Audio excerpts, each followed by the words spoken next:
and welcome to Find, Tell, Share, the Storytellers podcast. Stories for entrepreneurs and artists who share their stories as we discuss everything storytelling. I'm Jemma Rosenthal. And I'm Chris Sissons. On today's show, we explore anxiety and confidence, trusting in the flow, and new life stirring in Sheffield. And this time, we're delighted to introduce our guest, Paul Wilson. Paul is a hypnotist and coach specialising in eliminating imposter syndrome, procrastination, overwhelm, and perfectionism. Hi, Paul. Welcome to Good afternoon. How are you? I'm very well, thank you. I feel like you may have called me out a little bit, though, because I feel like I was saying this to Chris. Imposter syndrome, procrastination, overwhelm, and perfectionism, these are all things that I've definitely struggled with in the past and can totally relate to, still sometimes have it. So if you could explain a little bit more, what do each of these things mean, first of all, for any of our listeners that may not be familiar with the terms? Okay, procrastination. I found a brand new word which I absolutely adore, procrasti-working. So we're talking to entrepreneurs. Procrasti-working for an entrepreneur is, let me give you an example. This person should be doing outreach to find potential clients. But instead of doing that, they are procrasti-working by fiddling with their logo or rewriting an email or fiddling with stuff instead of doing the thing they know they should be doing. So that's procrastination, procrasti-working. And there's lots of reasons why that happens. Overwhelm. Well, basically, this is so simple. This is trying to eat the elephant in one sitting. When, we just, oh my God, I've got this to do, and I've got that to do, I've got the others to do. I need to go and see this person, I need to ring that person, I've got to do 15 emails, boom, they just explode. Perfectionism, well, people chase this, but the thing is, there's no such thing as perfectionism. And I'll give you another example. I'm a photographer by passion, by hobby, by interest, and I love taking photographs. You can put 100 photographers on the same beach in front of the same sunset, and each one of those people will say to you, well, I wish there was a boat here. Actually, I wish the sun was just a little bit more orange. I wish there was a beautiful girl in the middle. So you're going to get 100 different definitions and impressions and views of that sunset. So perfection is in the mind, and I firmly believe that it's actually impossible to achieve. Now, there's nothing wrong with striving for perfection as long as you know when to stop. But for a lot of entrepreneurs, it kind of flips into procrasti-working again. Because instead of doing the thing, like launching the thing they want to do, they're tweaking the website, they're getting the business cards just absolutely perfectly right. And so again, they're putting off the thing they need to do.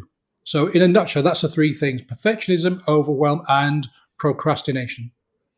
And imposter syndrome was the other one. Imposter syndrome. Well, those three are kind of symptoms of imposter syndrome. And imposter syndrome itself is a symptom of something that usually happened 5, 10, 15, 20 years ago or during someone's childhood. We've all been told you're not good enough. You'll never amount to anything. You're hopeless. No, no, no, no, no. We get taught this over and over and over again. And so when you want to go live on Facebook or stand up on stage or write that book, you get these thoughts coming through your head. You know what? Who are you to do that? People are going to laugh at you. You're worthless. You're hopeless. You'll never do it. You haven't got the skills. And for me, it's the disconnect. Imposter syndrome is a disconnect between your experience, your knowledge, your expertise, all that stuff you fought hard to gain, and the thing you want to achieve. There's like this little ugly thing, this barrier comes up to separate those two things together. And my job is to find out the root cause that's creating that barrier and collapse it so you can rejoin your experience, expertise, knowledge, and skills to the thing that you want to do. Amazing. So how do you go about finding that root cause? Okay, so imagine you're an explorer and you've sailed across an ocean and you approach this brand new land that nobody's ever seen before. And right on the coastline, there's an opening, which is a river, and you want to discover the source of that river. So you sail your boat down the river, and the river gets narrower and narrower and narrower. until it's so narrow you have to get off the boat and start walking. And you're climbing through cliffs, you're hacking your way through jungle, walking through waterfalls, until one day you approach this savanna, this beautiful, peaceful area, and you get close and close to this rocky outcrop, and that's the source of the river. And what I do is I work with my clients to discover the root cause or the source of the imposter syndrome. Okay. And what do you find out of the clients that you've worked with? What are the most common root causes? Is it something to do with childhood, or can it be something else? A lot of the time it's childhood related. A lot of the time it's when people blame themselves for events that were completely out of their hands. This reminds me of a client who, when she was, 8, 9, 10, 11, she'd asked for a brand new bicycle for Christmas. And the parents had got this brand new bicycle, yet within about a month, bailiffs came knocking on the door, took everything away from the house that could be carried away, and the parents' business went bankrupt. And unbeknownst to my client, she had taken responsibility for that bankruptcy based on the fact that she'd asked for a bicycle. And now she'd completely forgotten about this until we did the work. And the problem was that this forgotten memory was stopping her from going into business and making money because she felt she didn't deserve it. And the reason why she didn't deserve it was hidden away in this root cause of the purple pink bicycle. Wow. Yeah, I do something called family constellations therapy. I don't know if you've heard of it, but basically it's about going back to understanding that you're part of a system, and that sometimes you can take on other people's stuff. So it might be something that your dad's going through or something your mum's going through. And then it's almost like the child, it could be an adult child, but, takes on that responsibility. And it's interesting that you said that's a similar kind of thing with the bike, is that child was taking on the responsibility that wasn't theirs. And I think kind of. Yeah, they were taking on the blame for the bankruptcy. And I completely agree with you. A lot of problems that adults face today stem from childhood or early youth. Absolutely. It's making me reflect on, whenever I'm talking to a guest, I'm always thinking, how can this help me in and then I get too personal, so then it's probably best if Chris speaks first. Yeah, well, I love the analogy of the following the river to the source, and chances are I might steal it, like Oscar Wilde. I wish I'd said that. You will, Oscar, you will. But one of the things I find is that there's a positive side to this as well, because very often somebody's passion, the thing that they really enjoy doing, that they've developed expertise and skills, when you look at their life, there's a thread going all the way back to childhood, and they can actually follow that thread and see how their how their skill and their passion has developed. Yeah, and that's with the storytelling, isn't it, as well? Finding the stories that get us to from where we were to where we are now. And do you have any stories, Paul, about clients that you've had who've gone through that transformation, who you've worked with, and where they are now, and where they've come from? Oh, yeah, too many to mention. One of my favorite stories is actually not from a client, but it's someone. I've got my own podcast, and it's someone I interviewed about 2 years ago. This lady is South African, and I think she was in Johannesburg, and she was round about kind of 50 when this happened. It was in the evening, and she was working alone in her print room, and a guy that she knew came in, attacked her, raped her, beat her until he thought she was dead, and ran away. He was caught and put in prison. This person left South Africa and went to work in another country for 8 or 9 years, and then decided that she'd had enough of this country and came back to South Africa. Coincidentally, the guy that had attacked her was coming up for parole. And in South Africa, the victims of people like this chap are allowed to go to the parole hearing to say their piece. And so she was invited and said, yeah, I'll come along. So we get to the parole hearing, the guy says his piece, the judge says his piece, he turns to this lady and goes, "Do you have anything you'd like to say?" And she goes, "Yes, sir, I've got one thing to say." And she looks at the guy directly, eye to eye contact. She goes, "I forgive you." To me, that is one of the most powerful things I've ever heard. She forgave this guy, not via an email, not via a letter, not via, kind of a Zoom or Zencast kind of thing, actually face to face, literally about 10 feet from this guy who'd actually physically beat her and left her for dead. She says, "I forgive you." And she's built a whole brand new life based around that feeling and that belief and that incredible power and courage to actually say that. I just find that unbelievable. Wow. Yeah, we had a similar guest talk about being raped and going through that when she was younger, and how she's now joined the Forgiveness Project, which is a book on forgiveness as well. And that was Madeline Black, and you can listen to her story on, I can't remember what episode it was. It was one of the early ones we did. But it's incredible when you hear these stories where people have gone through such brutality, and you just think, how do they do it? And do you have any insight on how it works in the mind, just from the coaching and hypnotist perspective? How does forgiveness work when it comes to like a neurological process, or is it more spiritual? I think it's a combination, actually. Someone who's been through something like this and is able to genuinely and honestly forgive someone, I believe it comes down to a decision. Because we can spend the rest of our life being a victim of circumstance, wrong place, wrong time kind of thing, or we can say, "You know what, that was horrible, and I will not wish it on anyone, but I'm going to grow from this. I'm going to become a different person, a better person as a result of this happening to me."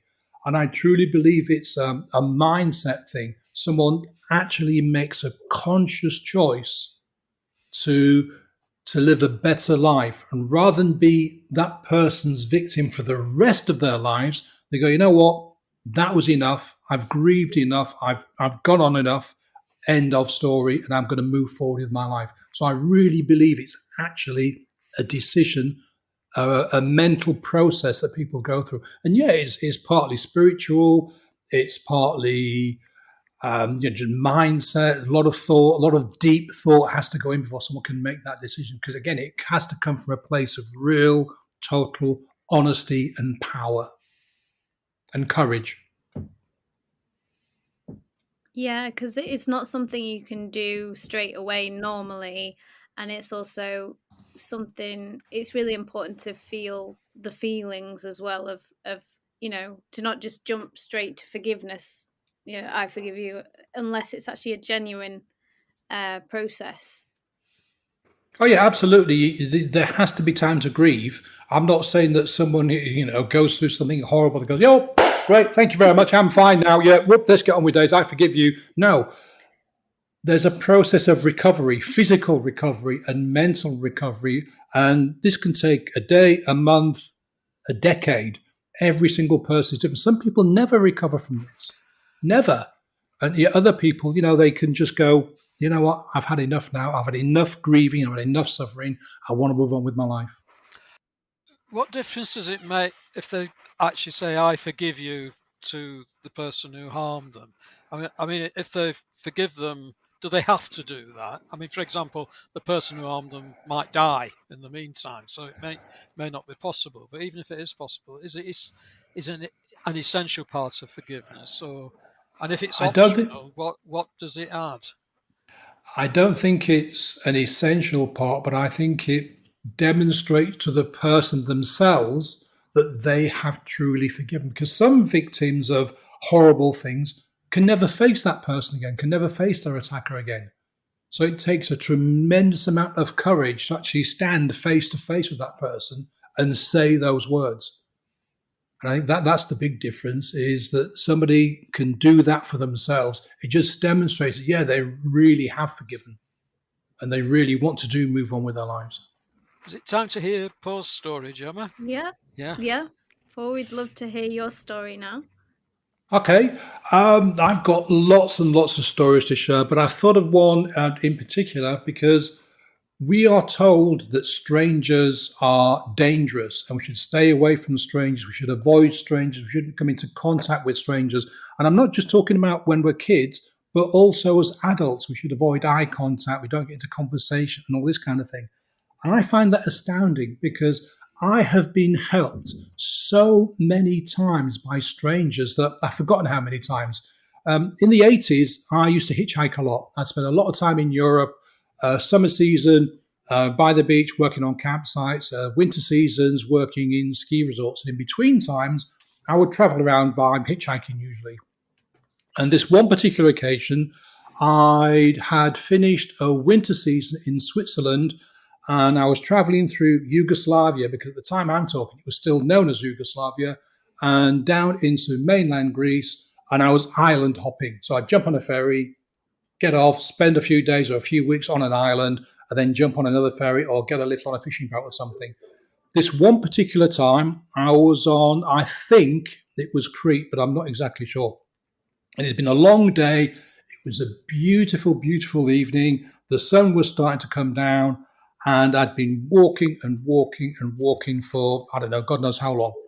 Anyway, I'm heading down this hill towards the harbour where there's a little fishing boat and a small ferry kind of goes every couple of hours to the next island.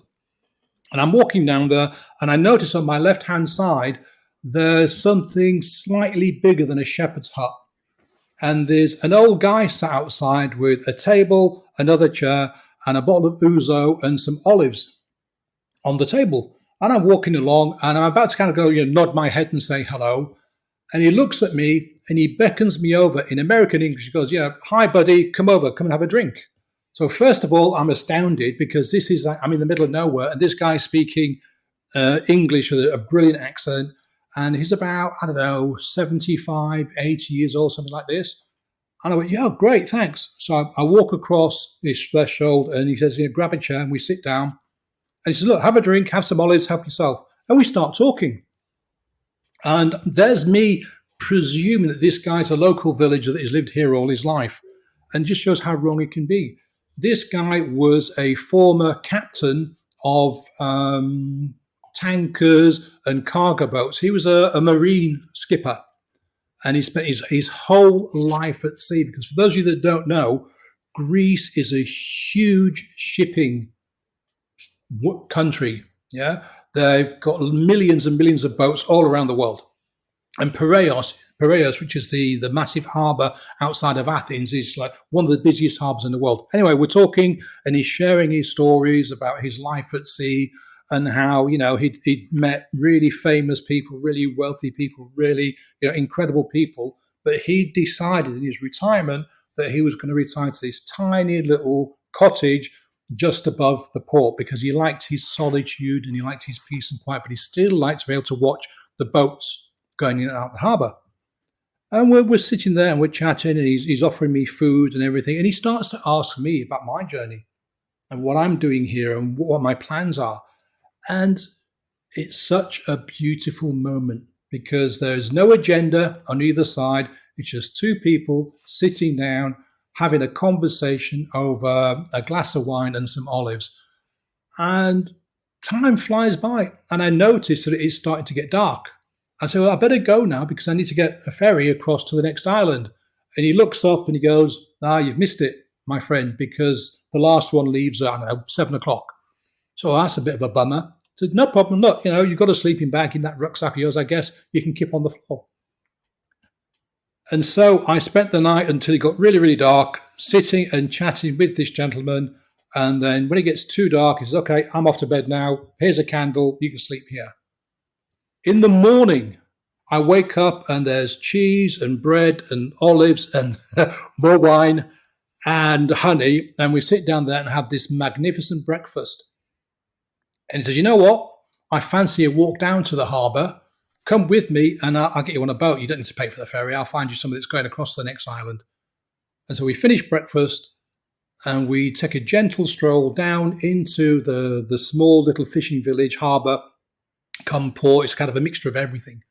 And we get down there, and by the time we hit kind of the first house, people are coming outside and going, hello, Stavros. That's not his name, but hello, Stavros. How are you doing? So I didn't speak Greek, apart from, a few like Epharisto, Paracalo, and stuff like that. But everybody's coming out and saying hello, good morning, shaking hands. And it takes us literally about, half an hour, 3/4 of an hour to get down to where the boats are. And eventually we make it down, and he's waving at people, and he calls people over, and he has these conversations. And essentially what's going on is he's asking them where they're going and when they're going and if they've got space for somebody else. And I'm sitting there thinking, this is incredible. I only met this guy last night, complete strangers, and yet here he is putting himself out, organising a ride for me to the next island. And I've got so many stories like this. It's just incredible. People that have, when I've been hitchhiking, been pouring down with rain, I'm actually soaked to the skin. My rucksack is just completely full of water, and people stop and give me lifts and feed me and put me up for the night. It's incredible. I mean, I have been given lifts in cars that were chauffeur driven. I've been in cars where I've had to get out and push. I've been invited to spend the night in luxurious mansions and also slept in shepherd huts. I've also slept under motorway bridges and dined on food I've taken out of the bin. And I've been fed sumptuous meals. I've dined with the rich, the poor, and the dying. And I just find it incredible, the generosity of strangers. And even today, it still happens. 2 or 3 days ago, I was sitting at my window watching the world go by. It was pouring with rain. And this chap comes along, slips and falls over. I'm about to rush up and get a render aid. Before I can even get up, there are 4 people around this guy giving him first aid, calling an ambulance. Complete strangers getting soaked to the skin to help this one person. So I find it really, I've got past annoying now because I understand why people feel this way, but I just find it incredible that we still have this fear of strangers. When we're not strangers, we inhabit this tiny little insignificant rock at the back end of a tiny little insignificant galaxy amongst billions, trillions of galaxies. We are all neighbors. We all come from the same stock. And in a sense, none of us are strangers. And that's the end of my story. Thank you. I was going to give a clap. Yeah, I love that you focused your story on others. That's really nice. I mean, it is wonderful when people come on and tell their personal story, but I quite like that you chose to sort of focus on the kindness of others, because that is really refreshing and nice. Well, the challenge is that when you invite people onto podcasts and you go to networking meetings, all this kind of thing, it's all me. Buy my thing, I'm wonderful, I do this, I do that. Let me share my story about how incredible I am. Well, excuse my language, that's bollocks. We are here to serve. We are here to help other people. And the more people you help, the bigger your network becomes, you can help more people. And yeah, okay, it's great when somebody comes to work with me and they pay me money, but I still work with the odd person for free, if they need it. And in a way, for me, it's a kind of, I don't know, paying it forward, because like I said to you a few minutes ago, I've lost count of the people that have actually helped me in lots of different ways. And so I just see it as a way of paying back. Yeah, I think it's, we're always taught to sort of make it all about us and, market yourself through yourself and what you do. And I fall into that sometimes, and it's okay, but like it's good to learn how to turn it around and think, well, who is it that I'm serving, and what might they want to hear today, and what might be useful, how can I help, is something that I've been talking about. I just posted actually this morning a video on community, and asking that question, like, how can we help each other? And just talking about the nice things that happen in Sheffield and my community and the people that I've met, and just different just moments, because it's nice to remind ourselves that we're not alone and that there are strangers that will help us. Like you said, like something I mentioned in the video was that I went down to my local shop the other day and they were actually shut. They weren't open, but they let me in anyway because they were just there. So they thought, well, we're not open, but we can we can serve you because you're here and you want to be served. So I just think it's things like that where people just helping out that make a difference. Yeah, absolutely. And to be perfectly frank with you, it's people don't want to hear about you, or me, or Chris, or anybody. They want to hear about themselves and what's in it for them. So if you kind of go off telling people how amazingly, wonderful, incredibly fantastic you are, people switch off because that is irrelevant. What people want to know is, can you help me? How can you help me? When can you help me? And do I need to pay for it, in a nutshell? And that's what it's all about. So if you go spouting off about yourself and your skills and this and that and the other, unless you're in an interview, you're just wasting your breath. And that's why when you go to networking meetings and people do this 60 seconds about them, people aren't listening. They're checking their phones, they're writing notes, they're chatting to the person next door. And it's only when it's their turn to speak do they stand up and expect everyone to pay them attention. It's something I find when I'm not checking my notes and fiddling around with my phone and do listen, I find mostly people talk about solutions and they very rarely talk about problems. And I was talking to a business just a couple of weeks ago, and they'd done a little video of their history with, and it was all positive things, positive. So I said, "Has anything ever gone wrong?" And everybody laughed. But actually, it's really important because it's the problems, and it's if you've survived the problems, you're demonstrating that you really know what you're talking about. And also, your customers are familiar with the problems, but not with the solutions. Yeah. So if you say I'm a Reiki therapist, Reiki. I, You always right, say right, Reiki. right, I can't even pronounce it. Never know.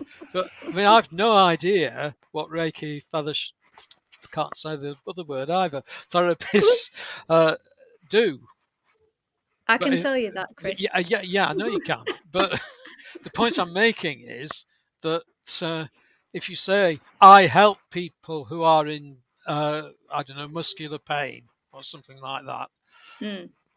that connects, and it doesn't matter what the therapy is.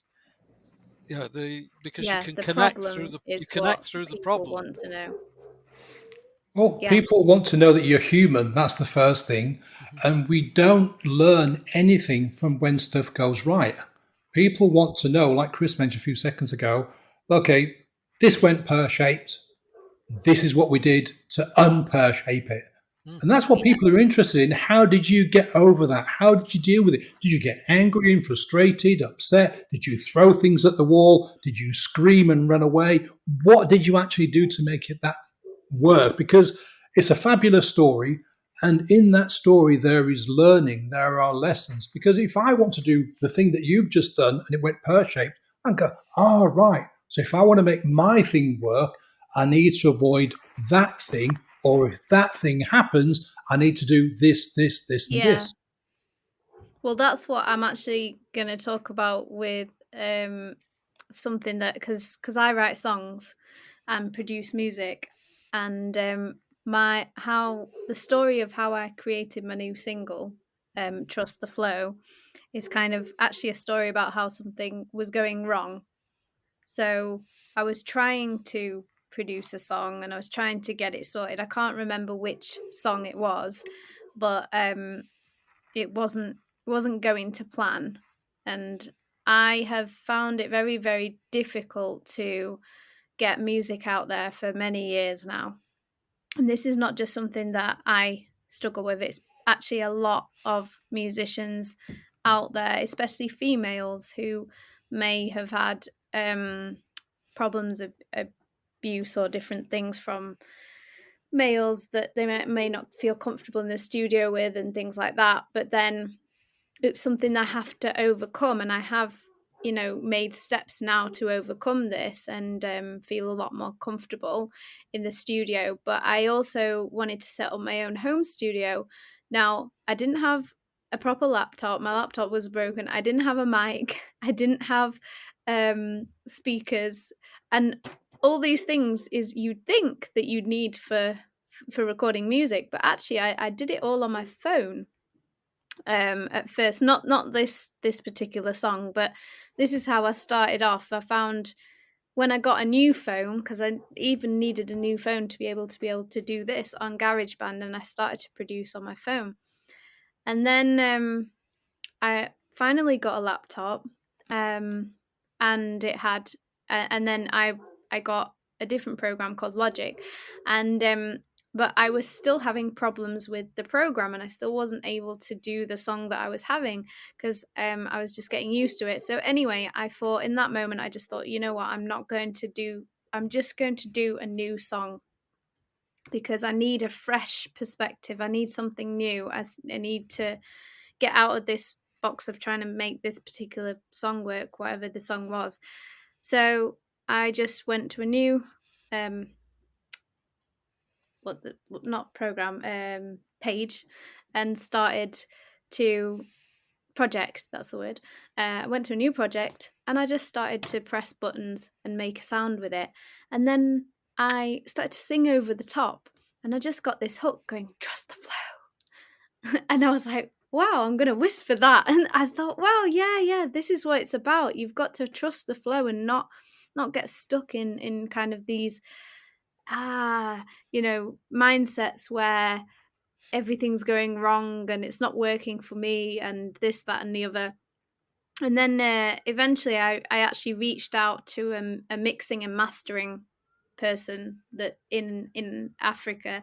I've forgotten which particular country. I need to ask him again to remind myself. But so I reached out to Martin's Hero, who's done the mixing and mastering, and that meant that I could then put the song out on Spotify and iTunes and all that, and YouTube, because what people don't understand is there's so much that goes into actually making a song sound like you hear on the radio kind of thing. It's not just about writing a song and singing. It's all the technology side of it, and a lot of it can be quite complex.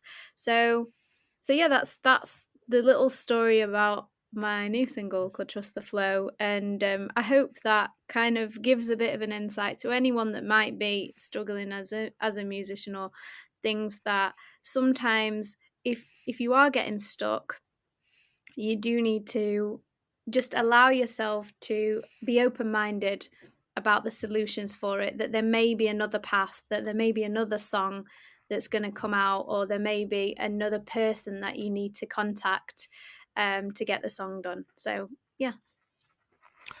Well, thank you, Jemma. That resonated so much with what Paul was saying at the beginning of the podcast about certainly overcoming, I suppose, overwhelm and perfectionism. Yeah. And of course, we didn't know Paul was going to say that.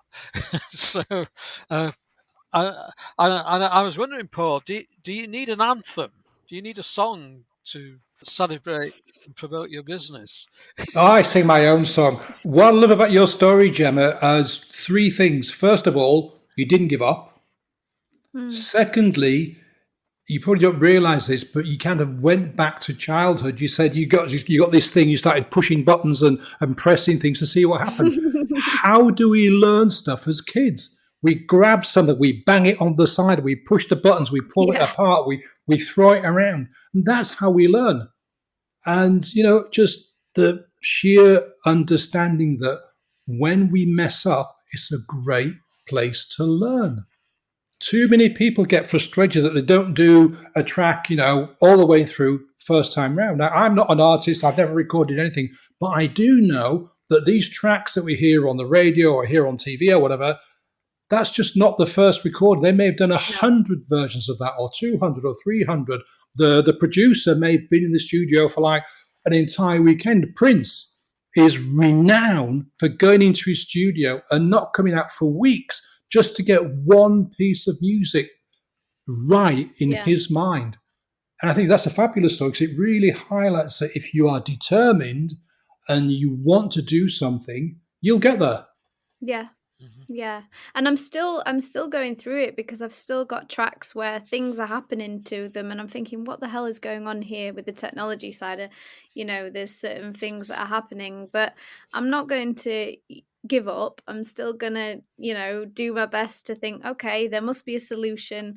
Let's think outside the box. Ask people for help.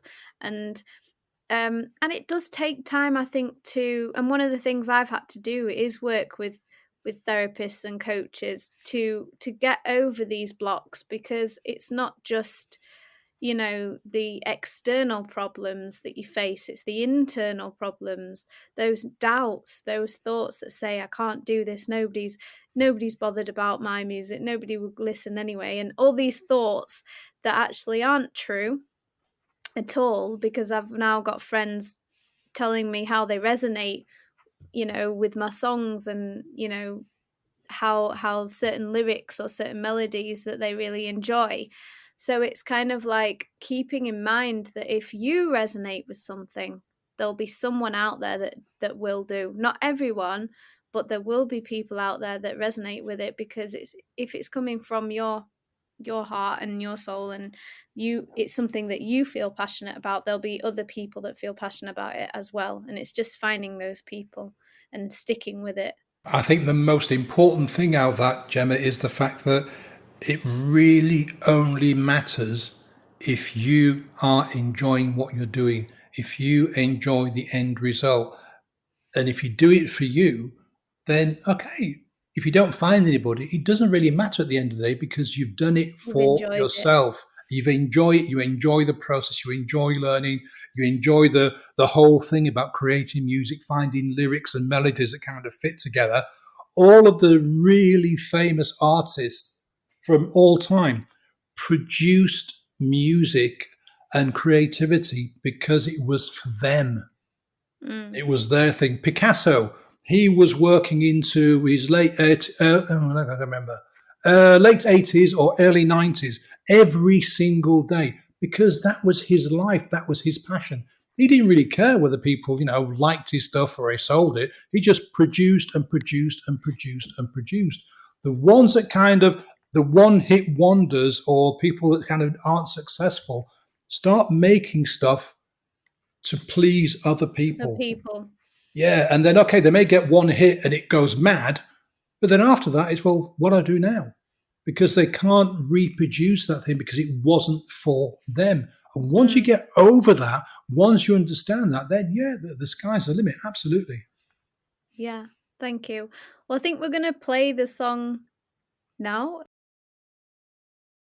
Oh, could you give a little bit of it, just so we get a feel for it? You don't need a piano or anything, do you? If I sing it? All right. Just so we can get, so that Paul and I can respond. Hang on, Jemma, what's it called? It's called Trust the Flow. Trust the Flow. I'll sing a bit of it. The thing is, it might not be a particular style, but it's very electronic. But it has so it goes da da da da da da da da, and it has a little da da da da da da da, and then I go, it doesn't have to be about where you're going. It doesn't have to be about what you're showing. It can be more than you ever dreamed. It can be more than what it seems. Then it goes, trust the flow. Ladies and gentlemen, I get the privilege and the pleasure of introducing Jemma's latest track, Trust the Flow.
as it happens, it's just occurred to me as it happens, we're making this recording almost exactly 1 week since the death of Queen Elizabeth. And we thought... That's a cheerful note. Thank you for sharing that. Yeah. And... well, he has a story about it. I know he does. Yes, I have Not a about story. the death. But maybe go upbeat rather than downbeat. Well, I just thought, it We was an will at the observation. end. But I am going to go upbeat. Just give me a chance. I'm just in the foothills of the upbeat. Yeah, you've got to climb up. Now, We've got to have the grieving process first. I worked. Oh God! If we're going to grieve, I'm going. Sorry. I worked. I was grieving. I'm not grieving. I worked in Attercliffe. The country is grieving. Oh, well, maybe, but I'm not. Well, I might. Well, we'll have that conversation in a bit. You talk first. Right, I should try again. Where are I? Yeah, I worked in Attercliffe during the 1990s, and it was a shadow of its former self. Because for most of the first half of the and more of the 20th century, Attercliffe was the community in the middle of the Lower Don Valley in Sheffield, which was where all the steel was produced and the munitions factories that actually resourced the Second World War. So there was a lot going on there. And in the middle of this community, there was a department store called Banners. And Banners was amazing. I can remember it as a kid. And it was the first department store in Sheffield to have escalators. And it also had an amazing thing, which all children would love even to this day. When you got the bill, you handed over the money, and the money in the bill was put into a capsule, and it went swoosh off into the bowels of the building. And then you waited and waited and waited, and eventually, swoosh, back it came. And miraculously inside was your receipt and your change. I don't know what the purpose of that was, but for kids it was brilliant. And by the 1990s, Banners was pretty much an empty shell, and we built a community cafe in it. But in 1954, and very specifically on the 27th of October 1954, it was still in its heyday. And it's, I think, no coincidence that the cavalcade bringing Queen Elizabeth for the first time to Sheffield started by coming through Attercliffe, past the Banners store with the flags outside of it, and a big banner that read, "Attercliffe welcomes our Queen." And you can see this in the video, the link of which I've put in the show notes. And from there, she went on into the city centre. Now, by some miracle, when the Germans bombed Sheffield, they missed the Lower Don Valley and so all the munitions factories were intact. But they did hit the city, the centre of Sheffield, and people call it a tale of two cities. So she arrived there. Fortunately, the town hall was still standing, and she was greeted by civic dignitaries, and there they had luncheon. I can't remember ever having luncheon myself. I've had lunch. I think luncheon's just a posh sort of lunch. Anyway, they had that, and then they drove to Hillsborough, to Sheffield Wednesday. Not Sheffield United, no, Sheffield Wednesday's football ground. And that was packed full of well-wishers and an amazing display of presumably footballers in different coloured sweaters making all sorts of strange flag shapes. I couldn't quite make out what the flags were because it was orange and white, and I don't know what flags are orange and white. But anyway, they did that, and then they drove in a Jeep. That's the Queen and the Duke of Edinburgh drove in a Jeep around the football pitch so that everybody in the stadium could see them. And then they went off to the English Steelworks. I'm not sure where that is, but presumably to look at some steel. And then they went to the university and the children's hospital. And all the ill children were sat outside with orange blankets around their legs. I think the film could only do orange. That could be the explain it. And then after that, she went to the Cutler's Hall, which is a really important building in Sheffield, for the final reception. It was a massive event, and I wasn't there. And I have managed to miss every other royal event I've had any opportunity to go to since then. Not only I wasn't there, but my mother wasn't there. We weren't very far away, but we weren't there. We were neither of us. And my mother was very busy. I'm not sure whether I was busy, but she was very busy because at 4 a.m. the next morning, I was born. Well, you were busy being born. Well, I don't know what. I think babies just sort of get pushed out, don't they? They don't have to do anything. Crying.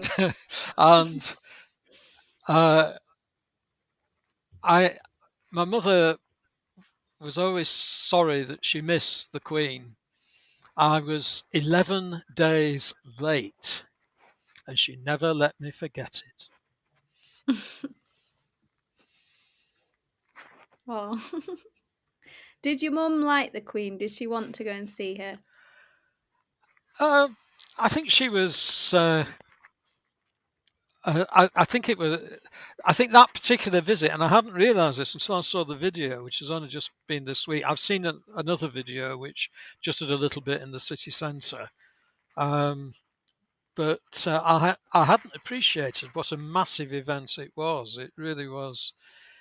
It wasn't just. I mean, she's been to Sheffield several times since then, but this particular visit seems to have been because it was soon after the coronation was in 1953, so it was probably just over a year following the coronation.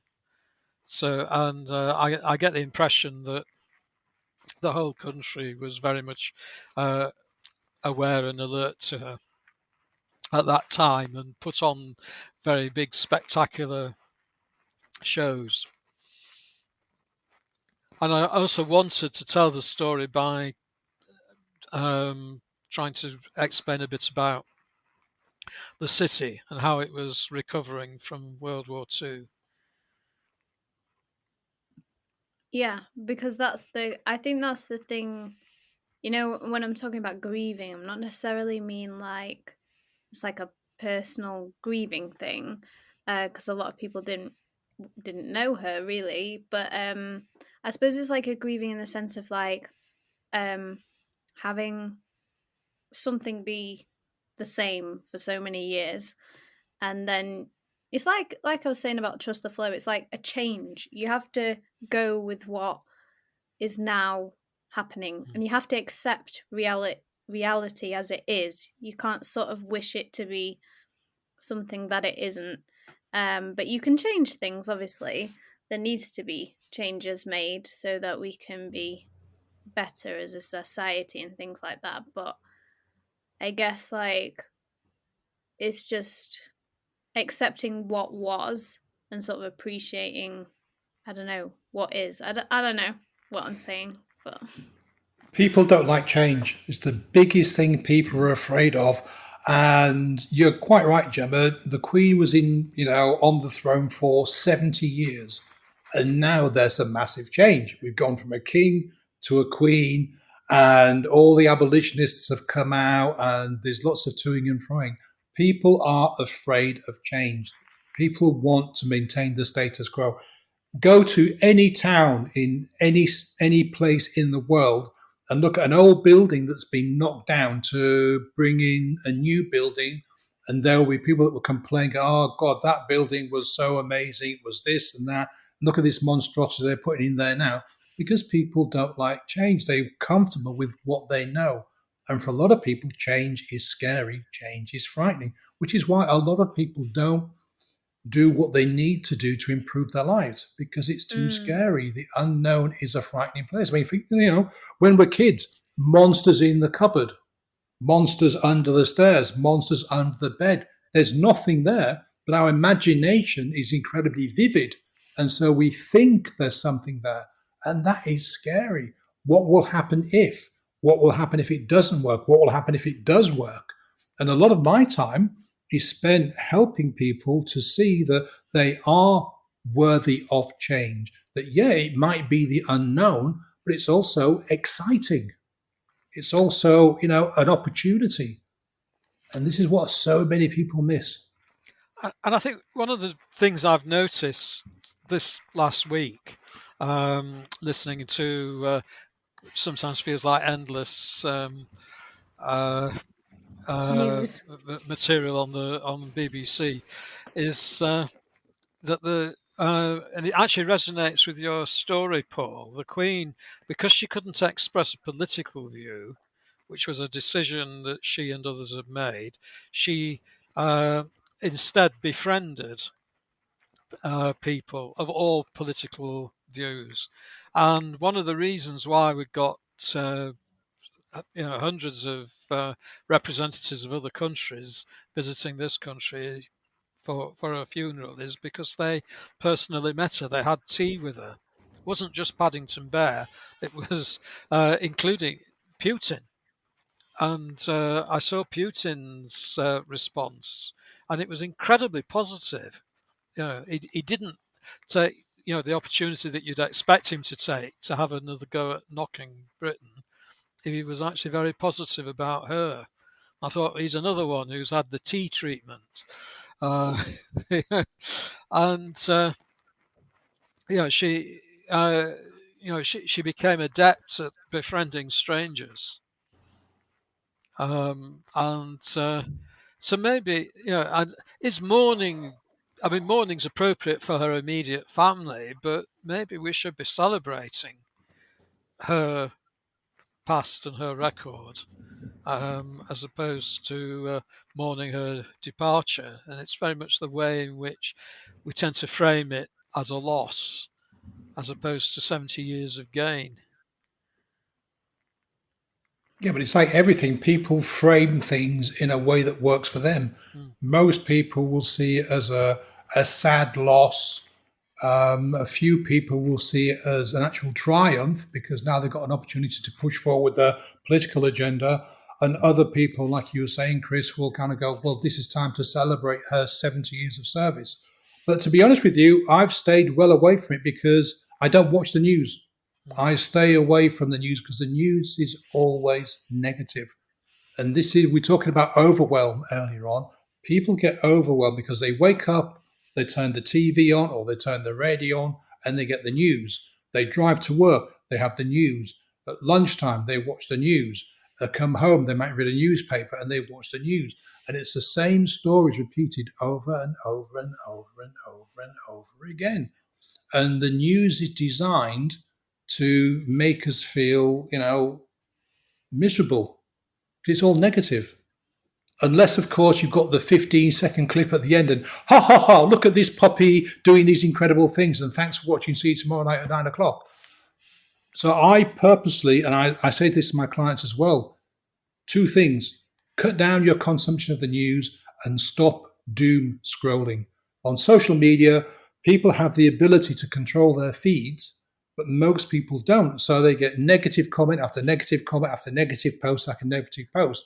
And this brings people down because they allow themselves to be consumed by negativity, to be consumed by negative views, opinions, and thoughts.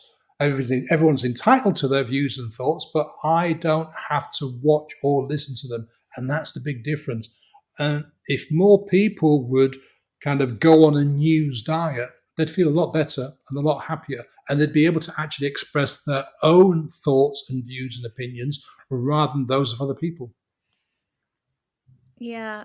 And I think we have a lot of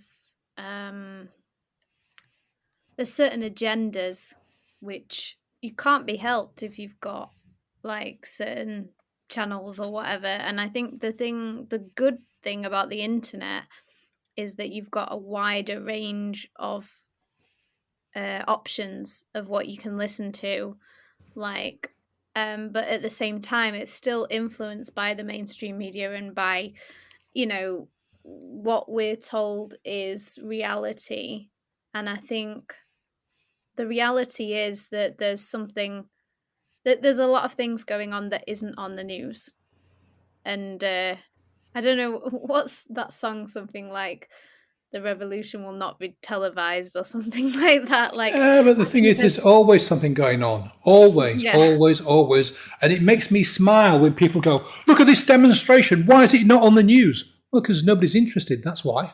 If people were interested, it'd be on the news. But why are people so interested in things like the royal family? Because it's like, for me, it's not about attacking anyone or trying to figure out whether it's right or wrong. It's more like we know what's right and wrong.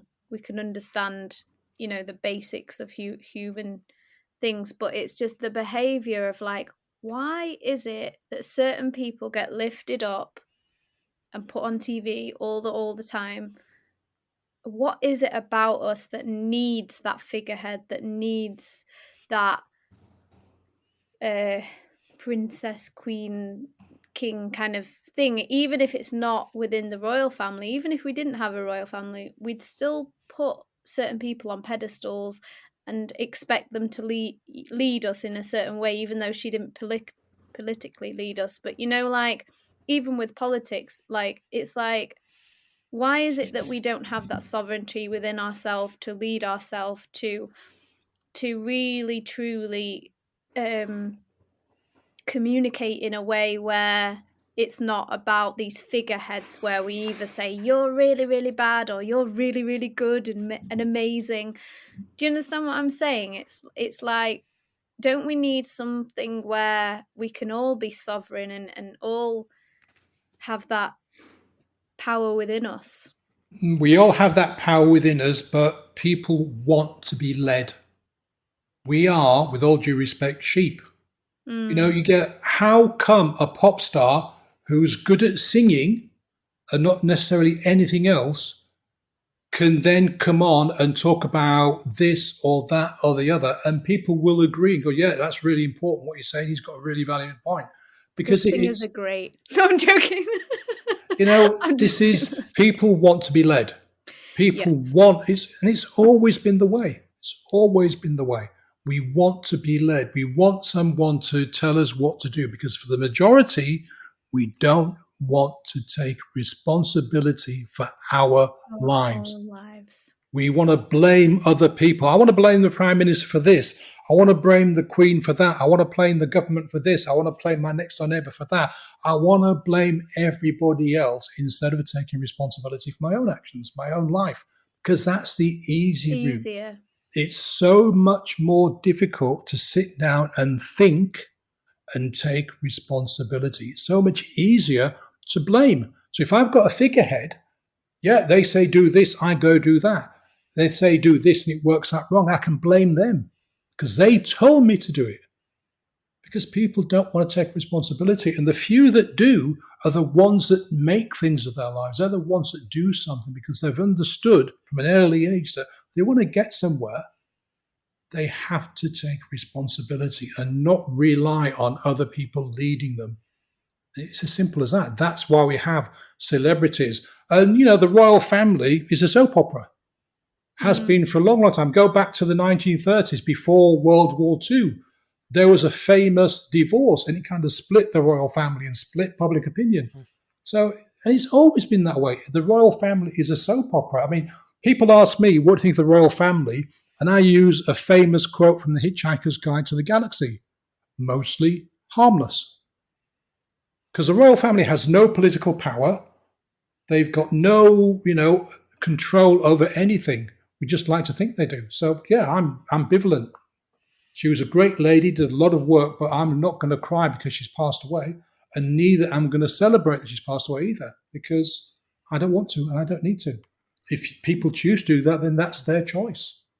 But whatever way we go, whatever happens, whether we abolish the monarchy, whether we don't abolish the monarchy, it's still down to people taking responsibility and not being led, because that's the only way you can grow as a person.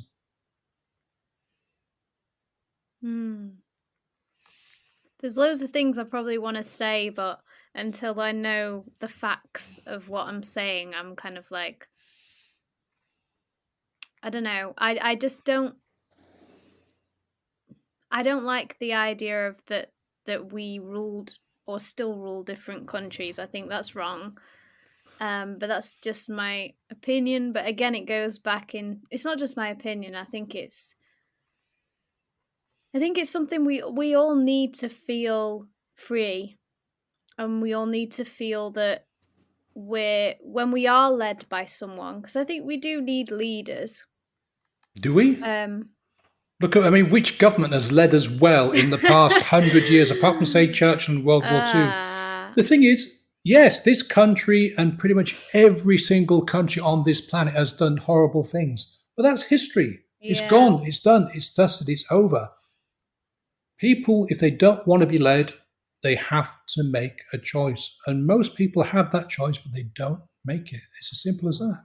And it doesn't matter which leader is in power or which superstar it reigns at the time.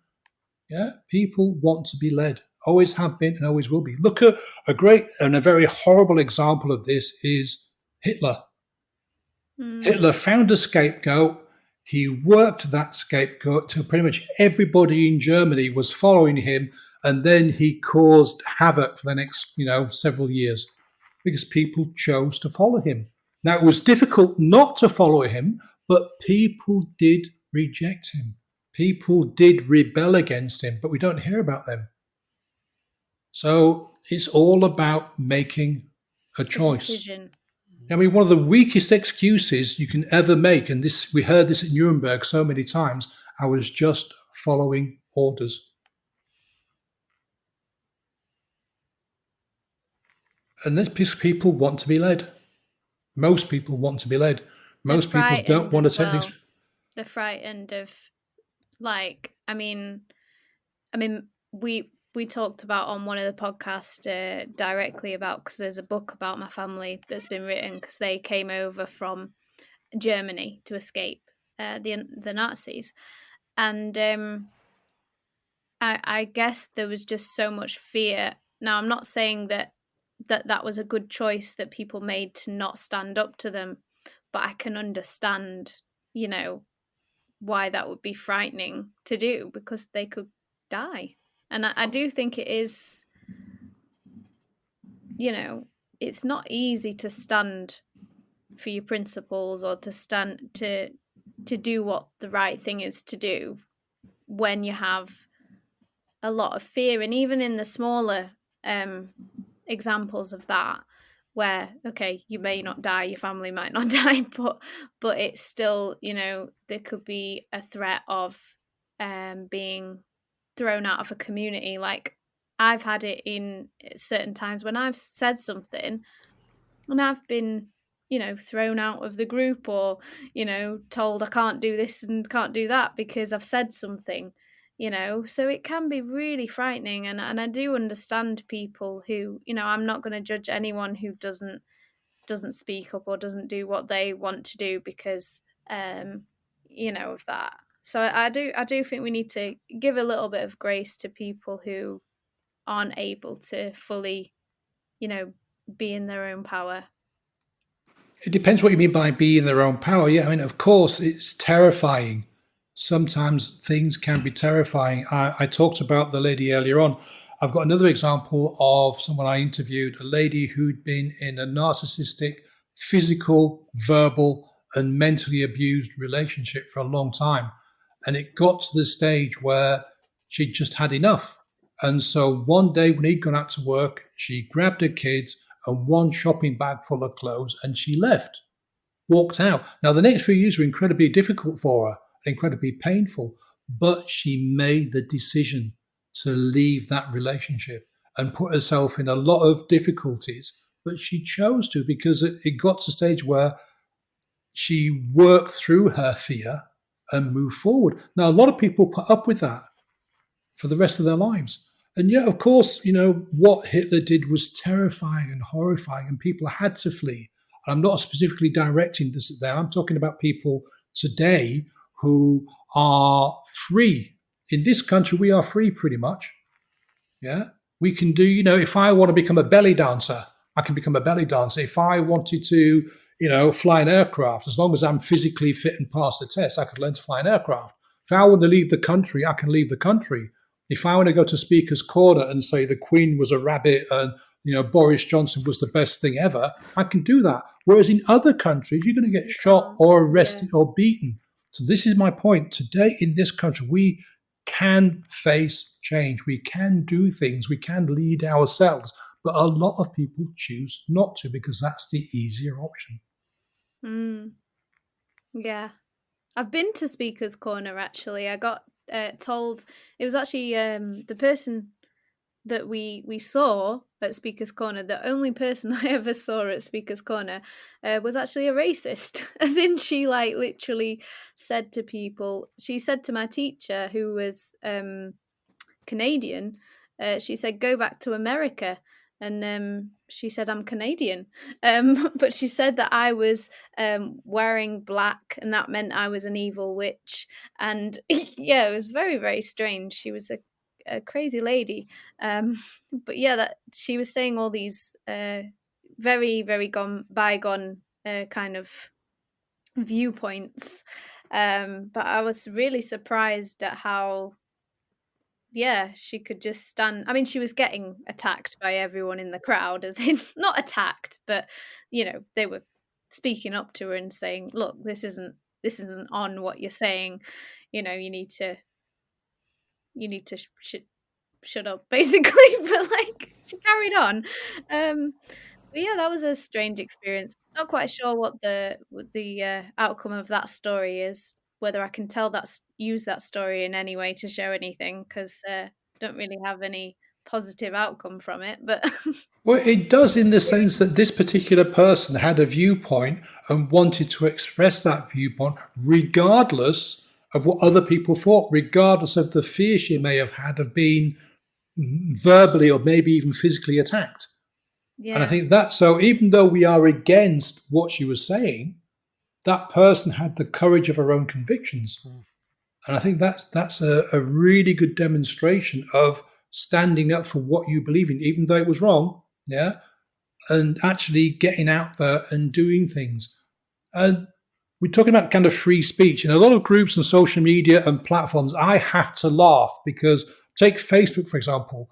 People go, "I got banned because I said X, Y, and Z on Facebook. That's completely unfair. I should have the right." Well, I'm sorry. No, you don't. Facebook is a private company. It makes its own rules, which you sign up to when you join that platform. And if you break those rules, they can boot you out. And it doesn't matter whether you're right or wrong, up or down, blue, green, yellow, orange, or whatever. If you don't conform to the rules, they kick you out. And this is what people kind of get confused with when they're talking about free speech. Yeah. If you're on a platform, you have to conform to those rules. If you don't like them, go to another platform or set your own one up. And so people tend to get confused about, being free or not being free in this country. And I think we are one of the most open and free countries on the planet. Yes, we have problems. Yes, we have challenges. Yes, they will take a long time to kind of resolve. But for the most part, we can walk the street at night without too much fear. I'm not going to get shot walking to the local supermarket. I haven't got a volcano sitting out my back door that could erupt at any time. And so this country, we have very few reasons not to make changes, not to do what we want to do, not to kind of take time to think about who we want to be, where we want to go, what we want to do. So don't you think also, though, traumas can actually affect, because when I did the family constellations therapy thing, and we did actually look at the whole Hitler thing and like all the people maybe in my family that were killed, or people that my family were directed, it's through my granddad, so it's still quite fairly recent, although it's in the past. But like, do you not think that sometimes traumas even though yes, we are free to speak in this country, but don't you think like some people are still suffering because of perhaps their parents' history or their grandparents' history, and that actually takes a bit of time? It might take hypnotherapy or coaching or healing to kind of overcome those fears. Absolutely.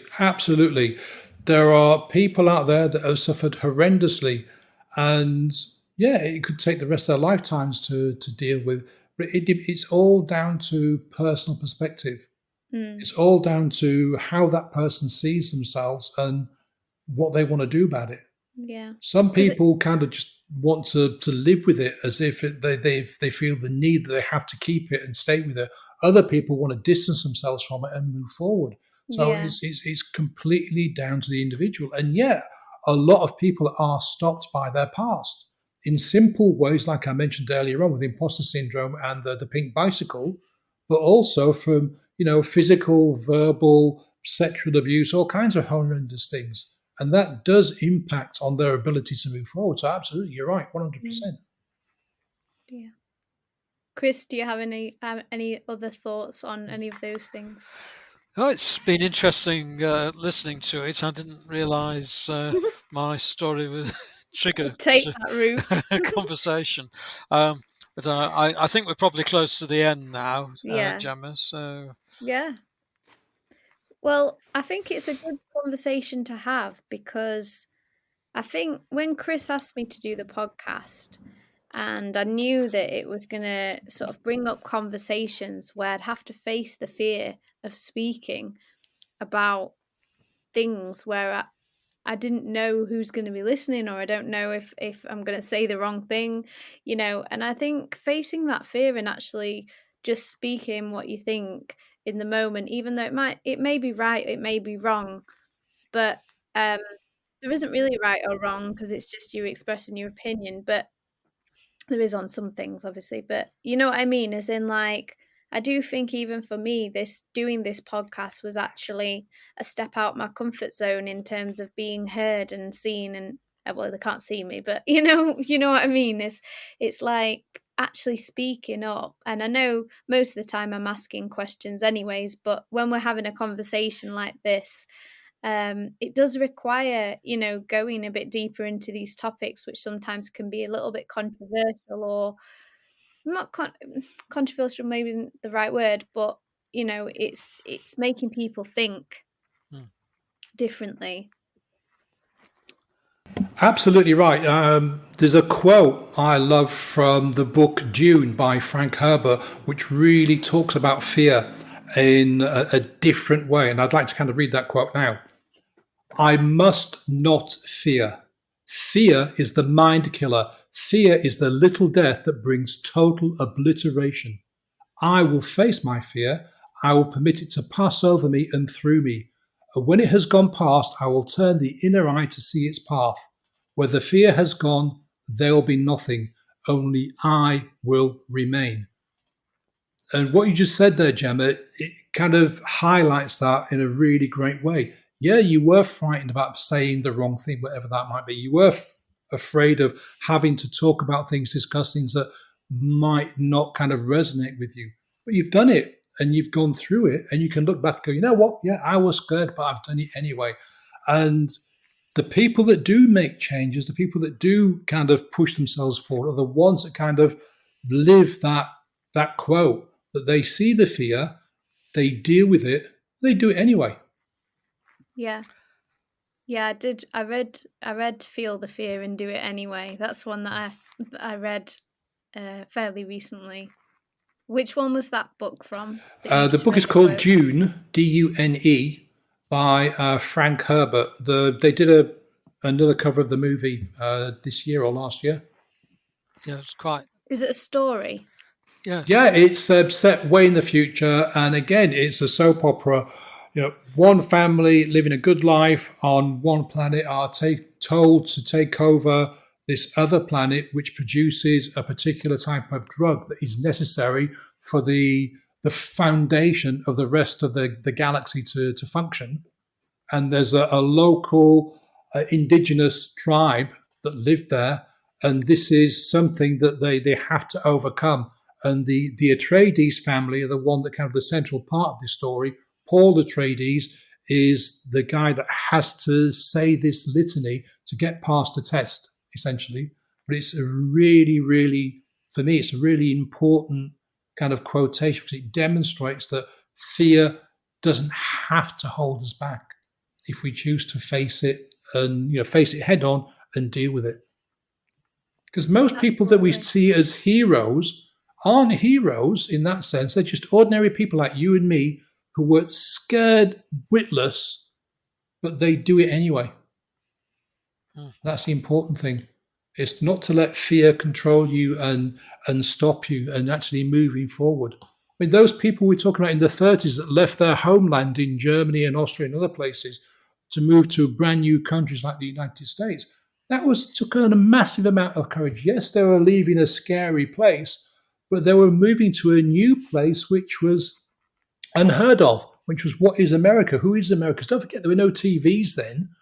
There was no kind of like instant coverage of what was going on. So they had to up sticks and move to a brand new place and resettle their entire families. And that took a lot of courage. That took a lot of bravery. So it wasn't just about leaving something scary. It was actually moving to somewhere that was completely unknown and could potentially be just as scary because they didn't know. And that's something that through reading the book, I think the book's called Liesel, It's Time to Go Now, something about my family. So basically the story goes that my auntie moved to England from Germany before it really got bad, and then she helped the rest of my family move over. And the book has lots of different things in it. Lots of letters that they'd written to each other. And I suppose, I talk about traumas of that be affecting me, but also your ancestors' courage affects who you are as well. So instead of drawing on, oh yeah, I'm going to have a lot of trauma because of, my granddad having to move over at 13 and everything and leave his home. But then actually, no, let's think about, what about the courage to move? That's going to be also inside of you. If you have something that your ancestors have overcome, then that courage is also inside of you. So I think that's a really good point to remember, is that things that have happened to us in the past or other people, we can also draw on their strength, not just their being a victim of circumstance. Yeah, absolutely. It basically learning about what happened and commemorating and accepting as part of your history, as part of your background, as part of who you are. I don't necessarily agree that we kind of take on other people's trauma. We can choose to do that, or we can kind of go, that's what happened to them, but this is my life and I'm going to learn from what they did and move forward. That's for me, that's the important thing. I mean, I lived in Golders Green for, I don't know, 5-6 years back in the 90s. And for those that don't know, Golders Green is a massive Jewish community. Yeah. And one of my neighbors, a lady called Edith, she was, mid 80s when I met her, and she had lost her entire family: mum, dad, grandparents, brothers and sisters, and immediate kind of uncles. And she was sent to England by her family because they kind of had an inkling what was going to go on. And she's the sole surviving member. And she wasn't the only one. I met several people through Edith that had actually suffered that way. And, I really admired her because she got on with her life. She met a guy in the UK, got married, and lived her life the best she could, even though there was this massive trauma attached to her story, to her history. But she kind of not compartmentalized it. That's the wrong word to use, but she knew it, she accepted it, and lived with it. But she didn't stop her from moving forward with her life. Mm-hmm. Well, thank you, Paul, for being on the podcast and for opening up such a wide range of topics, and really grateful to have you on. It's been my pleasure. Thank you, Chris. Thank you, Jemma. I've really enjoyed myself. It's been fun. If people want to find out more about what you do, where should they go? Well, I'm all over social media, but probably the best thing is my website, which is ahappyhead.co.uk. So ahappyhead, all one word, .co.uk. Okay, thank you. And Chris? Yeah, still carrying on with all the usual things. You can have stories and sandwiches at the Island Cafe, usually a couple of times a month. And Yeah, it's all carrying on as usual. And Creative Hearts is you're still producing loads of music. Yep, yep. You can find me on all the music platforms and YouTube, Facebook, Instagram, and yeah, Jemma Rosenthal and creativehearts.coach. So, well, thank you, Paul, and goodbye.